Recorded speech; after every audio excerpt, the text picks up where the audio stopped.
This is a video suggested to me by Badwolf66. Greetings, welcome to another DALEK Reacts, where today we are reacting to a video called The Cyberman Story That Never Was Until It Was, made by the chosen chimp, diving into the return of the Cybermen spin on a TV classic. Interesting. This is about 29 minutes long. All credit will go to the chosen chimp. Let's observe now. Okay, here is the video itself.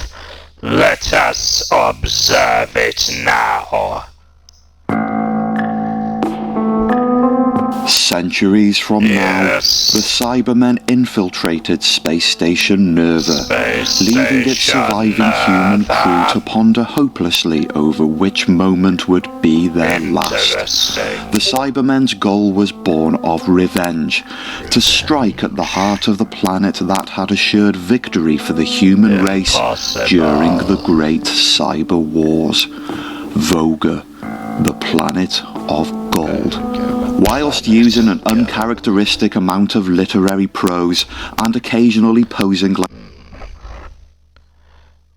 What is this planet? The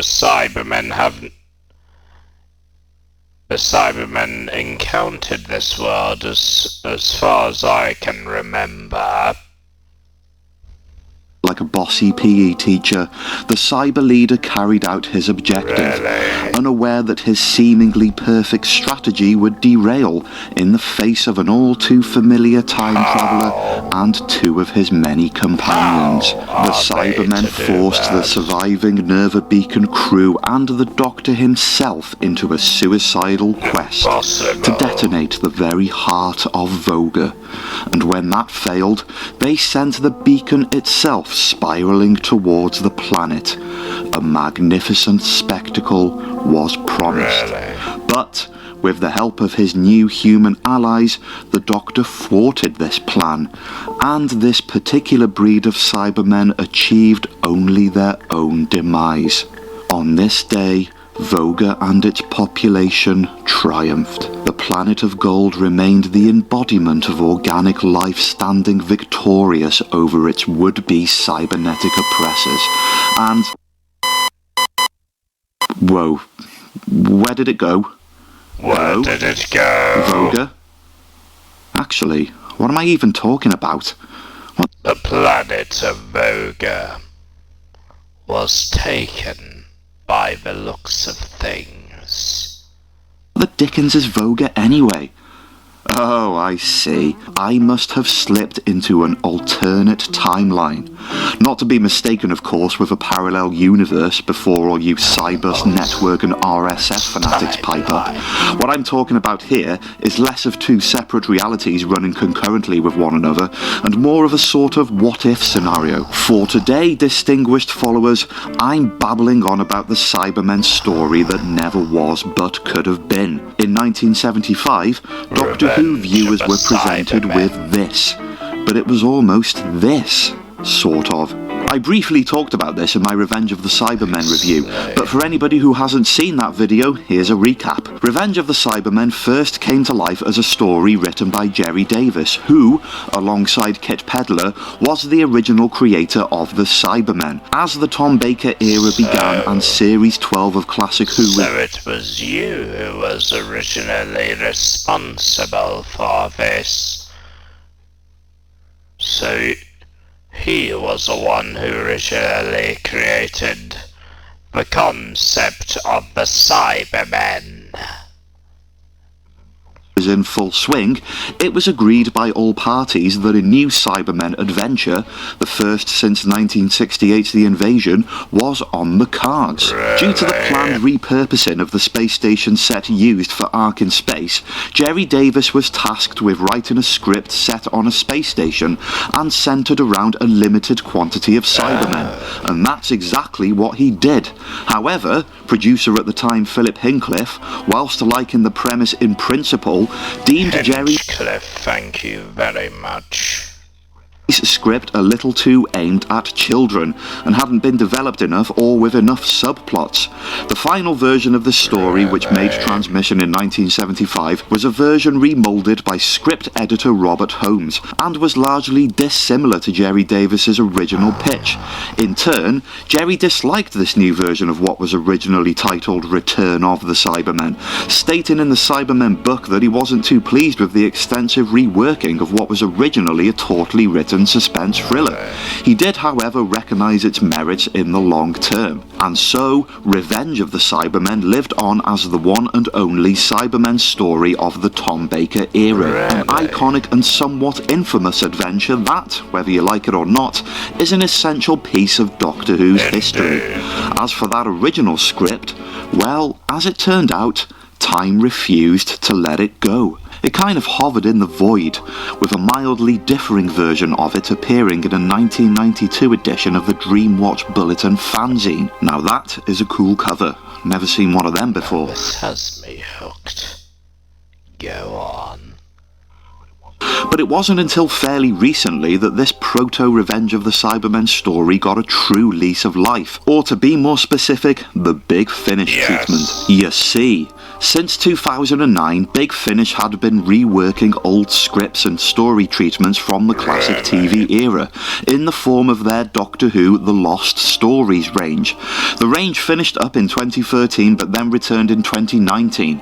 It consists of classic TV stories which were either never used or original versions of stories that did make the cut but were notably different to their original drafts. Only fitting then that they would eventually get round to this one. In 2021, audiences were treated to a full cast, fully fleshed out rendition of that long lost blueprint, The Return of the Cybermen, written by Jerry Davis and adapted by voice actor and Big Finish writer John Dorney, who had access to the original script and even the revised Dreamwatch version, and this eager chimp just had to get himself a copy. Heavily involved in this project is your main Cyberman, Nicholas Briggs, naturally, who co-produced, directed, He isn't only just a Cyberman, he is also the voice of the beings responsible for reacting to this video that you are making currently, chosen chimp. The Daleks. starred in, scored music and sound for, and script edited this story. Briggs to the max. Particularly striking in this project is his sound work.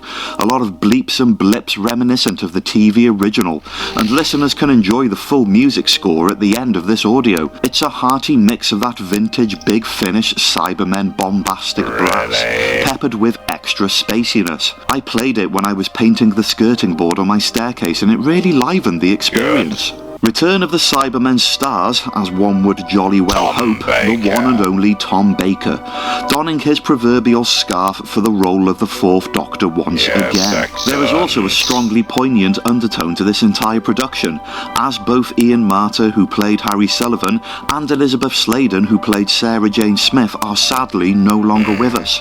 The role of Harry was taken on by Christopher Naylor, as was the case in several other Big Finish titles, and Sarah Jane Smith was played by none other than her own daughter, Sadie Miller. I've gathered the general impression, and this was kind of confirmed by some of if only Miss Sladen was still alive. She was the greatest part of Genesis. Briggs's words in the making of feature at the end of this release, that the idea of recreating personas of well-known Doctor Who characters is less about tricking the listener into thinking it's the original performer and more about capturing the essence of that character. Like the last Big Finish Cybermen story I covered for this channel, the ISOS Network, I consider it to be done here to marvellous effect, and being aware that this was no doubt a heart-rending gathering for all the personnel involved makes these performances that little bit more earnest and personal. The idea with Return of the Cybermen is that you can superimpose it onto the timeline of Doctor Who Series 12. That is the greatest story of all time. Genesis of the Daleks.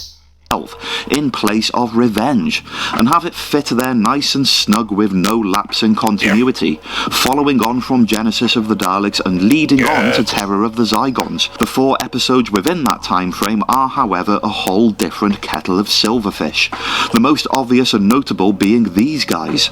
Vogons? No, there aren't. Voga? No, it isn't. 1974, you couldn't move down here for Cybermen. Yes, you could. On the cards was a proposed ending that didn't make it into the final product, where John Dorney could explain a way for each version to be equally plausible as one another. And that whole bit of trivia is available to read on Wiki Fandom, and it's dead confusing, so we'll move on. What we do get is something sort of similar to Voga, in that there is an asteroid laden with gold, but this asteroid is inhabited by a community of lost colonists, and more on them as the story progresses. Not only do we get a deeper insight into how a more faithful Jerry Davis adaptation would play out, but we also now get to play the game of what bits are different and which version of the story works best overall. And I'm going to try and help you fellow apes figure that out with some subjective simian takes of my very own. Some positive... I am no ape.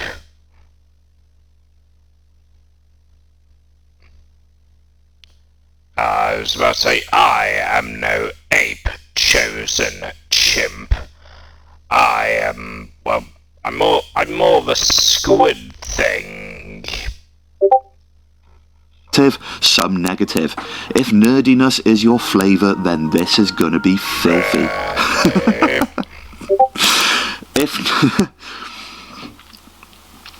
If nerdiness is your flavour, then this is gonna be pure filth. Strap in. For starters, there's no pictures or video for you to look at with your eyes because it's audio. Revenge of the Cybermen did have that because it was on the telly. So, as has been the consistent premise since the story's origins, the bulk of the adventure is set aboard the Nerva beacon, previously visited by the Doctor, Harry and Sarah Jane in the Ark in space, which also has its own Lost Stories alternative simply titled The Ark, as does Genesis of the Daleks. I just want to keep this video simple. What, there's an alternative version of Genesis of the Daleks? Impossible. There can only be one Genesis of the Daleks, and that is the original version released during the times of, whenever Genesis of the Daleks was originally released. There can only be one.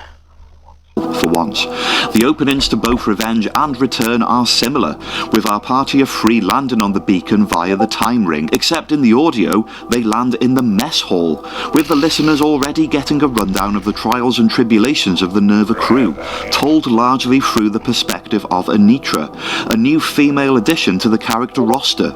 Warner, on the other hand, can't catch a break. Once again, he is bitten by a cybermat and condemned to a life of death. Poor Warner. After chowing down on the first meal they find, dangerous, the Doctor and co try to make contact with the beacon's occupants. So it looks like he doesn't become a Cyberman, he just gets killed, apparently.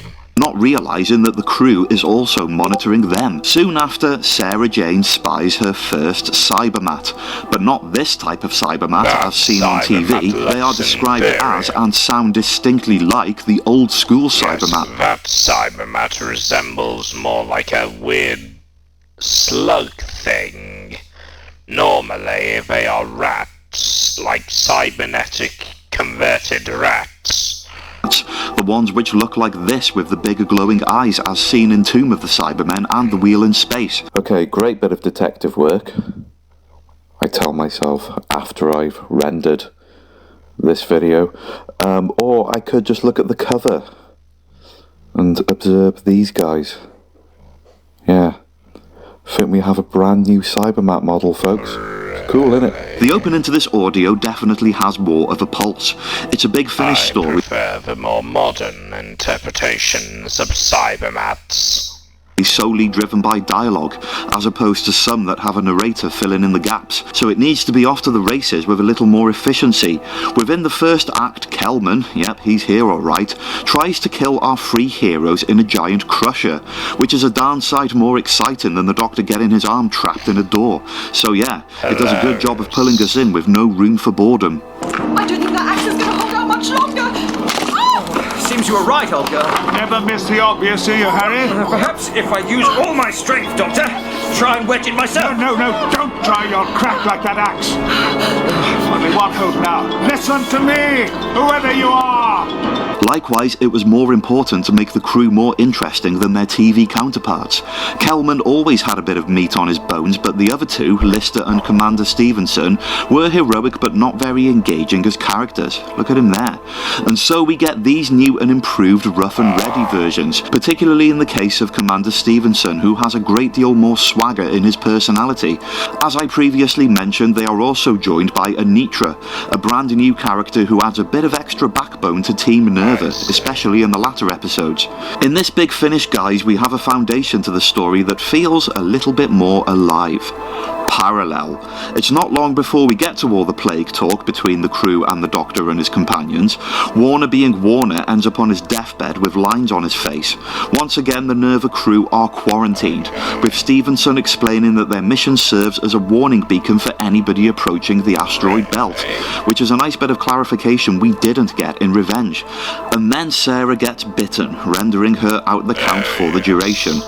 Also similar is that the Doctor clocks the Cybermat as the source of the plague, not a plague. Difference. There ain't no teleporting the virus out of Sarah Jane Smith this time around. They need to locate an antidote plain and simple. Strangely enough, rather than saying, oh look, that's a Cybermat, the Doctor needs to refer to a drawing of it in his 500-year-old diary, which he also has in Power of the Daleks. It's there that he finds a date and the 500-year-old diary. What secrets do you have in there, Doctor? letters C and T. C is obvious enough, and as clarified on Wiki Fandom, we are supposedly encouraged to assume that the T stands for Telos. The date itself corresponds with the events of Tomb of the... Yes, Telos. We still are trying to track down the terrorists known as the Cyber Warriors, especially Ashad. His presence has been unknown since our last encounter. We are still on the prowl for his whereabouts.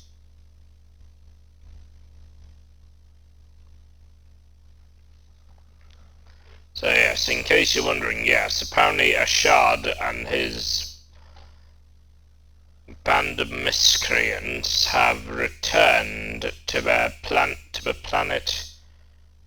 the cyber-occupied world known as Telos. And so far our scanners and radio telescopes have not yet discovered their location.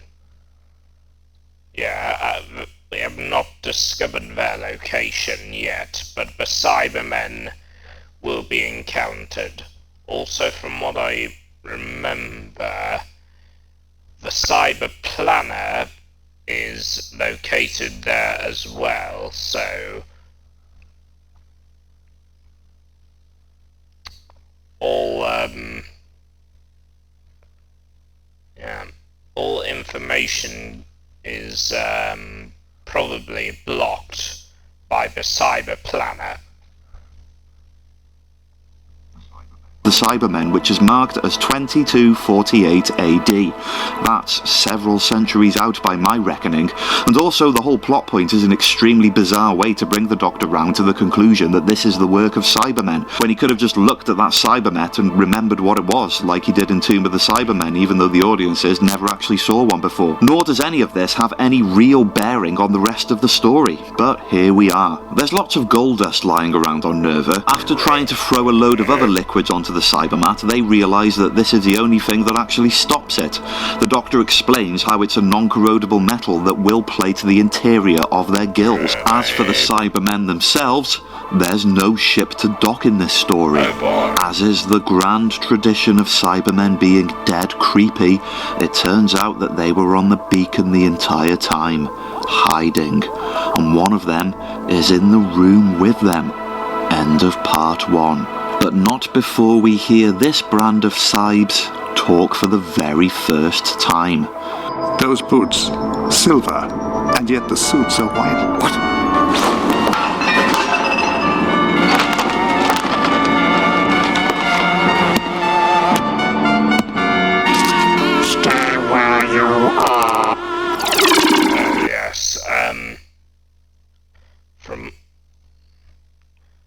From what I remember, the Cybermen in, wait a minute, that voice, that sounds more modern.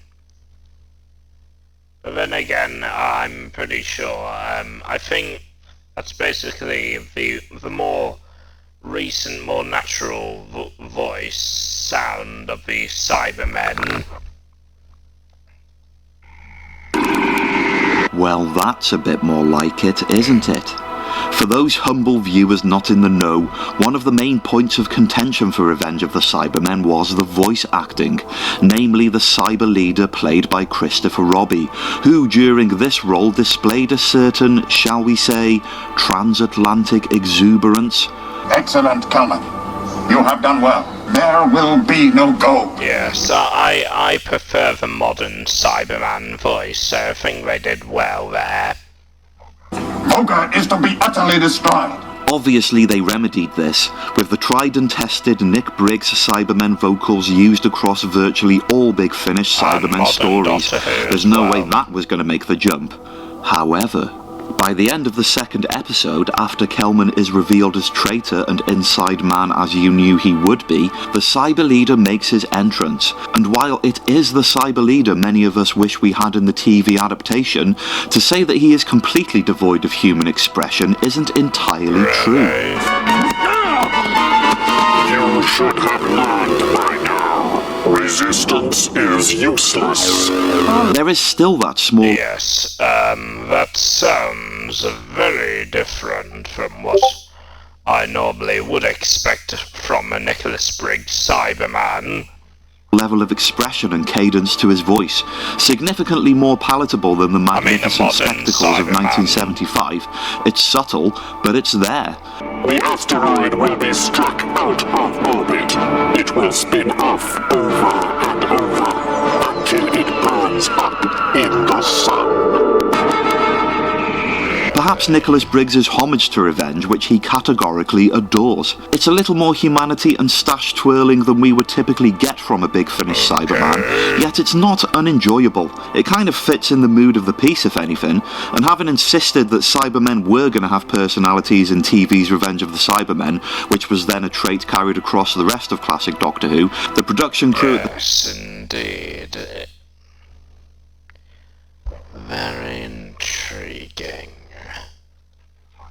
Time would have been better off doing it this way. The chimp approves. In the run-up to the first appearance of the Cyber Leader, the Doctor and Harry temporarily evade the clutches of the silver block-headed henchman and do some snooping around the beacon. It's there that they find some wounded Cybermen stored in boxes, and also the body of a mysterious person, and possibly not a native of planet Earth.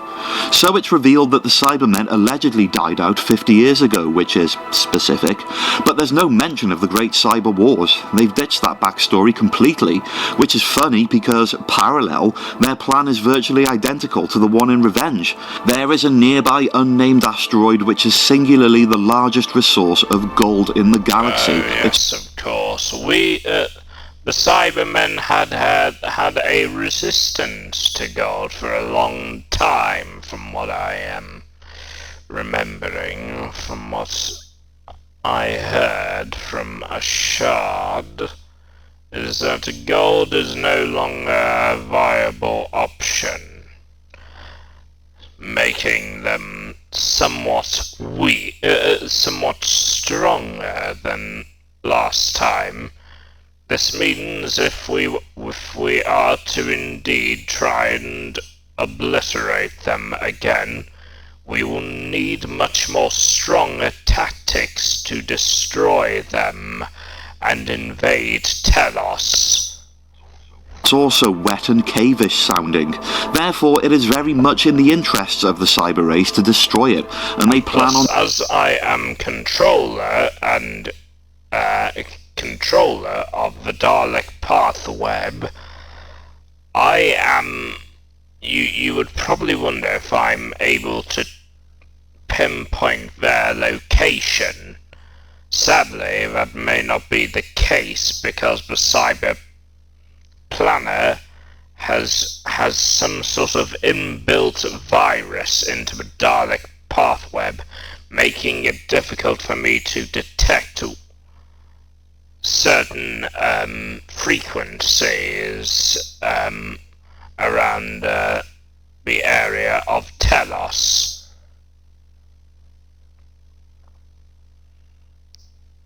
And that is why we can't find it.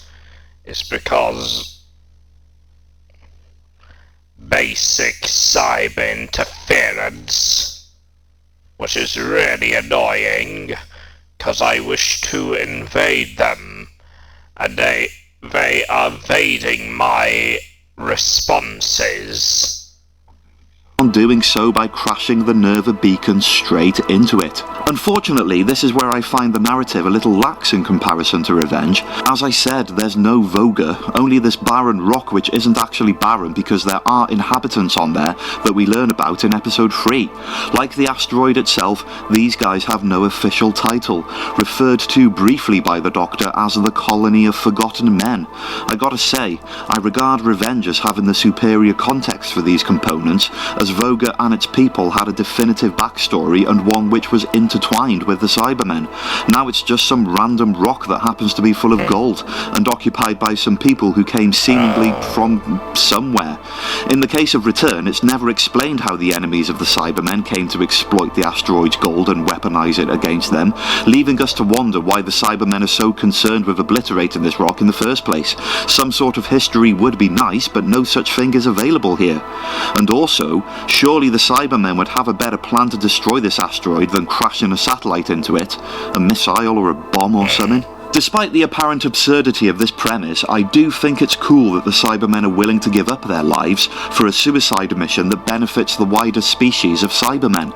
The cold, calculated logic is impeccable from that standpoint, but strapping bombs to humans and then cattle-prodding them to the heart of the rock is much more characteristic of a Doctor Who villain. All that happens here is the humans are ordered to help them crash the beacon. Crashing the beacon was Plan B in Revenge and a no-brainer because they had their ship to escape to, and this in turn leads to another hole in this narrative. Like I said, the fact that they are aboard and among the crew is a suitably creepy aspect, but unless I missed something, it isn't explained how they came here, and whether or not they could go back should they have the chance. As for the colony of forgotten men and women, their backstory is that they found refuge in the asteroid after their god supposedly brought the Cybermen down upon them. Now they are forced to live off eating slugs and other scraps. Ironic as the cutlery they eat it with is made of solid gold. One for you, yes. One for me. What? You got twice as much as me. No, it just looks like that because you're piece papers. You're a liar. A blind man could see it's not equal. Seeing as it's me that found it, you're lucky to get even a piece of the tail. What about that one I found last week? I was very generous with your portion. You don't want it. You can eat my axe instead. All right, that's fighting words. I've had more than enough of you. Stop! Stop! Do you hear me? Or I'll crack your foolish skulls open. Are we animals? They seem to serve as a plot device to aid the Doctor in the latter acts of the story, and to provide a bit of extra grit, with the brains of the bunch Cotsey doing most of the talking before she dies a mildly cheesy death. Promise me one thing. Before him, before our God, make sure my men are taken aboard Never. I promise. Thank you. Close our eyes. It's a bit cheesy, but again, we are known to inflict we are known to inflict beings, inferior beings, with very cheesy deaths via extermination. Yes, but again, if I recall, that we also had a bunch of cheesy deaths as well. Yes, I know exactly what you're talking about. Resurrection of the Daleks. Dalek that got pushed out of a building and then exploded. And also Frankenstein's House of Horrors Dalek from the episode The Chase. Might be a cheddar connection there. So they are a rough and ready replacement for the Vogons, and they also enjoy a bit of chess. Though I don't prefer them to Vogons per se, they do sound and feel more like a modern Doctor Who supporting cast, whereas the dramatic politics of Voga may seem a little overcooked for a Cyberman story. I do kind of miss Vorus though, the mad pleb. Speaking of mad plebs, Cybermen aside, Kelman remains the biggest... So what's with the Time Lord symbols? Antagonistic driving force in Return of the Cybermen. Yes, he's working with the Cybermen to wipe out the crew of the Nerva Beacon, and yes, he's also playing off both sides so that he can loot all the gold with mutually assured destruction covering his likely shiny arse. That's the parallel. The difference, though, is that in this account his snivelling treachery is a little more pronounced, with him feeding the lost colonists a whole load of BS about Nerva being an unsafe place riddled with plague, but also bringing this starving community food in exchange for gold. The longer he keeps them stranded here, the richer he gets. It's interesting because... Typical corporate obsessions with trying to collect money for your own benefits. And in this case, gold. Corporate people being corporate shady people. In Revenge, it's not so heavily implied that he's just after gold. He does seem to sort of want to help the Vogons, and there's that little redemption moment when he sacrifices himself to save Harry. Well, not in this one. After Cotsey learns that her son was murdered aboard the Beacon, the colonists turn on Kelman and he does a runner, before getting blown up in a tunnel. Not much redemption happening this time around, which I think is a kind of shame, but storytelling-wise, it does make more sense. Soon enough, the Doctor is back aboard the Beacon, and with the added objective of making it a refuge for the colonists should the Cybermen be defeated. By now, the plan to crash it is well underway, with Stevenson and Lester being forced to plot the course. However, shenanigans are underway, with Anitra helping Sarah and Harry to rig a gold-filled Cybermat as per, parallel, what they did in Revenge. Nice and tight. Getting the gold dust in the virus reservoir isn't the easiest thing in the world. Done. Won't it affect the little monster? Not inside the container. At least not until it's done its job. Then it might be better if it was affected, if you see what I mean.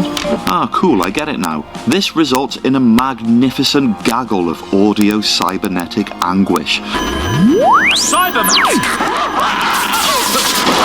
Why?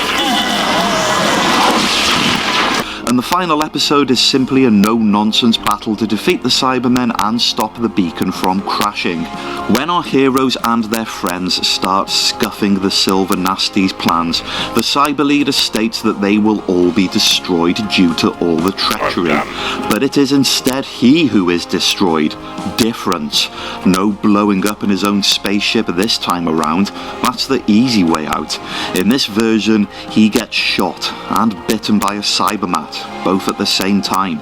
A far worthier demise of a Cyber Leader, I'm sure you will agree. Yes. Yes, indeed. Plus the Daleks have had some pretty worthy destructions, Rose Tyler. Why did you have to erase me from existence for a little bit? Why did you have to do that? With the Cybermen defeated and with the help of Lister... Oh yeah, I just realised he doesn't die, does he? But difference? And Commander Stevenson, the Doctor is able to avoid collision by firing off the retros and bouncing off the atmosphere at the last moment. I like to think the moments before that look like they did in Revenge, with this slowly rotating log thing. And with the added premise of using the now safe beacon to rescue the stranded lost colonists, all is well in another story of vanquished Cybermen, with the timeline neatly snapping back into the precursor to Terror of the Zygons. Difference: Commander Stevenson confesses that he thought the TARDIS was a toilet. Sorry, what? Explain yourself. So what exactly are Sarah Jane Smith, Harry Sullivan and the Doctor remembering here? Or, to be more precise, what do you like to think they are remembering? Is it their misadventures with Vorus on the planet Voga, or is it their companionship with the quick-witted Anitra as she helped them bring death upon their Cybermen captors? Return of the Cybermen is an interesting offering of what could have been, and I think that's its purpose rather than to necessarily replace its TV counterpart. And the fact that it doesn't continuously hop from inhabited rock to space station, with the characters bouncing from one to the next whilst the Cybermen are forced to continuously change the method by which they destroy their opponents, means that the narrative is more focused. I enjoyed Return of the Cybermen. It's a fun and energetic production, and I think its biggest strength is the wonderful and almost bittersweet way that it pays homage to the characters played by Elizabeth Sladen and Ian Marter, bringing them to life for a brand new audience. I'd even go as far as to say that through its snappy dialogue and authentic characterization, that it amply captures the essence of the early Tom Baker era, a delightful treat for fans. Now, do I think it's a significant improvement on 1975's Revenge of the Cybermen? Well, not really. Subjective Simeon incoming.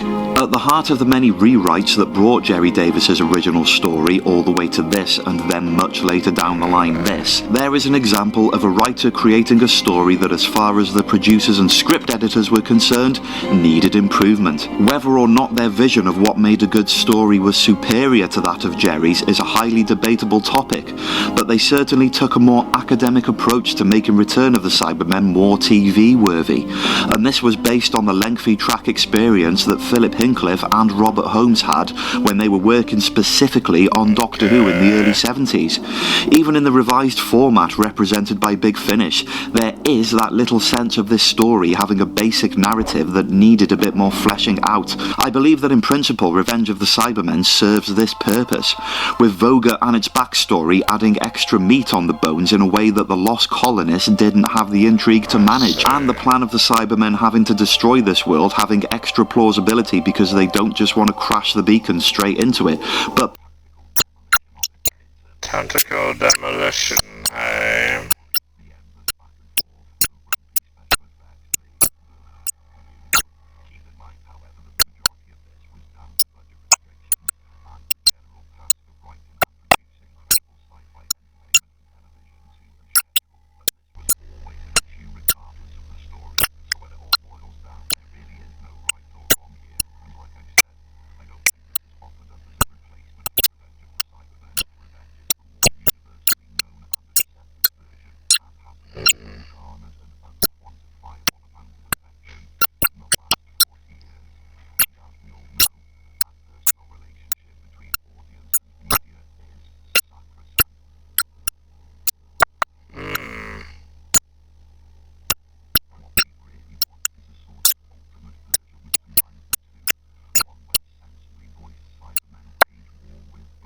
Oh, that sounds cool.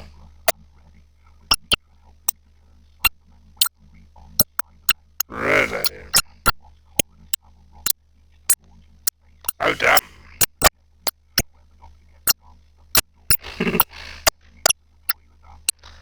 Okay, yeah.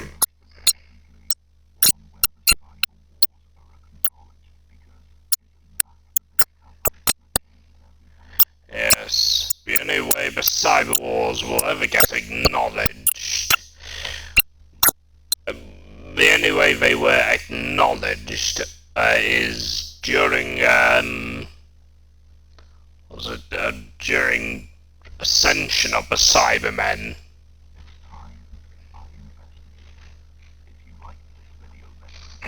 Indeed, thank you.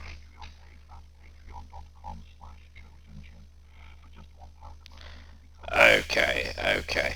So that was fun. Thank you, Bad Wolf, for suggesting me this video.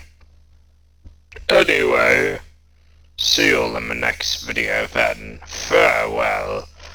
But you must remember, a cyber story is made by sheer coincidence. No, hold on.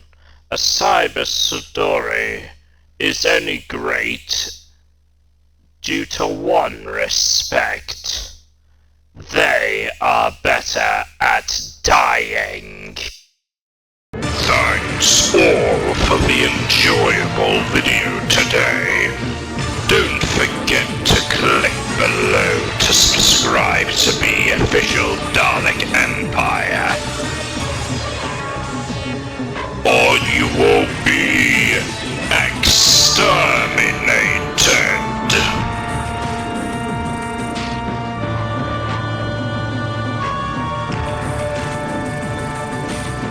There will be no resistance.